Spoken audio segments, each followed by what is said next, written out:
નમસ્કાર દર્શક મિત્રો, હું છું બાબા સૈયદ. વિજાપુરની ખબરમાં આપનું સ્વાગત છે. વિજાપુર તાલુકાના મોરવાડ ગામે એક યુવક તળાવમાં ડૂબી જવાથી મોત થયું હોય તેવા સમાચાર સામે આવી રહ્યા છે. આપને વધુમાં જણાવીએ કે વિજાપુર તાલુકાના મોરવાડ ગામે દેવી પૂજક યુવક જે તળાવમાં પડીને કોઈ કારણસર ડૂબી જવાથી મોત થતાં વિજાપુર રેફરલ સિવિલ ખાતે તેની ડેડ બોડી લાવવામાં આવી છે. સમીર પટેલ, મોરવાડ તાલુકો વિજાપુર.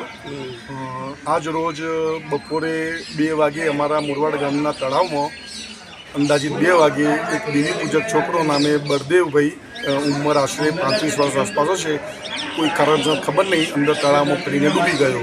બધા ભેગા થઈ ગયા, પછી કંઈક ફાયર બ્રિગેડ બોલાવી અને 3 વાગે આસપાસ લાશ એની બહાર કાઢવામાં આવી.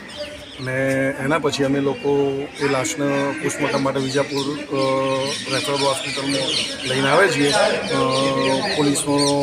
પોલીસના સાહેબો તથા ડૉક્ટર સાહેબો બધા હાજર થઈ ગયા છે. એની વિધિ ચાલુ કરી દીધી છે.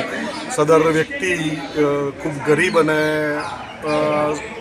નાનું મોટું ગુજરાન મજૂરી કરીને ગુજરાન ચલાવતો હતો, ઘેટા બકરા ચરાવતો ને એવું કામકાજ કરતો હતો. એટલે અમારી અપેક્ષા છે કે સરકારશ્રી એમને કંઈક મદદ કરે તો એના ફેમિલીને અને એના ઘરડા મા બાપને થોડી એના તરફથી સહાય થાય.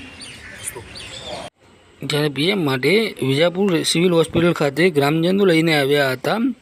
આ ઘટનાની જાણ થતાં વિજાપુર પોલીસ પર જે સિવિલ હોસ્પિટલ ખાતે પહોંચી હતી ને જે જરૂરી કાર્યવાહી છે તે હાથ ધરી હતી. જ્યારે બીજી બાજુ જે પીએમ માટે સિવિલ સુપ્રિન્ટેન્ડન્ટ ઇન્દ્રેશ કુમાર પર આવી પહોંચ્યા હતા. તમને વધુમાં જણાવીએ કે જે મૃતક હતો તેનું નામ બળદેવભાઈ દેવી પૂજક હોવાનું જાણવા મળ્યું છે તથા તેની ઉંમર આશરે 35 વર્ષ હોવાનું પણ જાણવા મળ્યું છે.